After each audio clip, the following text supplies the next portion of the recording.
Oi, gente, tudo bem? Vamos para mais uma questão, beleza? Ao iniciar uma discussão sobre o surgimento do Brasil, como o conhecemos atualmente, e sobre sua história, alguns alunos que cursavam a última série do ensino médio apresentaram as seguintes colocações.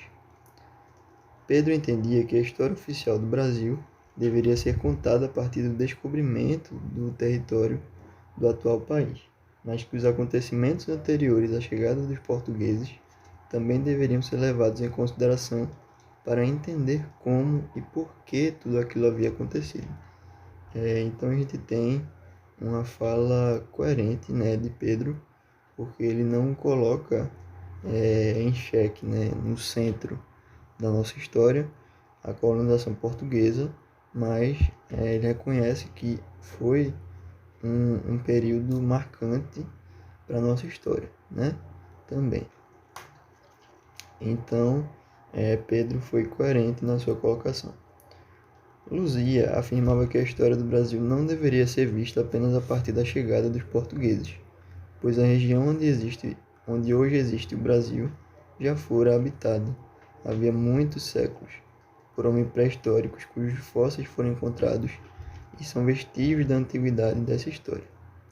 Exatamente, né? Ela fez também uma colocação coerente, porque ela, assim como Pedro, não considera só a colonização portuguesa como o início da nossa história, certo? Mas a chegada de homens pré-históricos no território brasileiro, né? A habitação, na verdade, não a chegada. Né? Então, vamos para João agora. Pedro e Luzia foram coerentes. João concordava parcialmente com as afirmações dos colegas, porém compreendia que a história oficial do Brasil deveria ser tratada a partir da chegada da família real e da separação da antiga colônia com Portugal, fato que foi decisivo para o Brasil, para que o Brasil se tornasse o país que é atualmente. Veja, considerar a história do Brasil como, vamos dizer assim, existente, validamente existente, nossa, ficou tão esquisito agora, mas validar a história do Brasil a partir da chegada da família real aqui, né, é apagar muito tempo de história da gente, sabe? Então João foi incoerente aí, ele basicamente excluiu, não só, porque ele tá falando aí que foi a chegada da família real, sabe? Então foi 1806, cara, imagina. Sabe? Ele excluiu, além da colonização nos 300 anos antes, né? 300 anos para trás, de 1806, ele excluiu toda a história dos povos indígenas, enfim, dos povos que já habitavam o Brasil, né? Então João foi incoerente.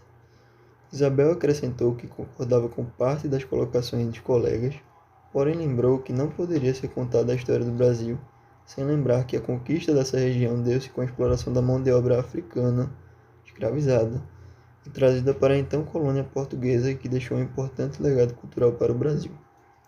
Exatamente, né? A gente sabe que a opressão dos negros no Brasil foi estrondosamente marcante, né?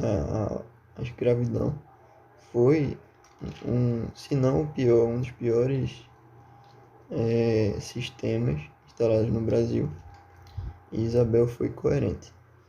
Marçal foi o último dos jovens a se pronunciar e ratificou a fala de Isabel, acrescentando que os povos nativos, os índios, foram protagonistas dessa história, assim como os africanos, e que não há como falar de Brasil sem lembrar da herança indígena para a formação do país. Exatamente, né? Os povos indígenas, apesar de terem assumido a posição de oprimidos, né, de povos oprimidos, eles foram sim os, vamos dizer assim, pioneiros da nossa história, né? Então a gente tem aí Pedro, Luzia, Isabel e Marçal sendo coerentes nas suas colocações, como diz a letra C da questão. certo? Então, como foi uma questão de análise dessas falas, não vou analisar as outras alternativas porque a coerência está realmente nessas 4 pessoas, tá certo? Então, espero que você tenha entendido e bons estudos.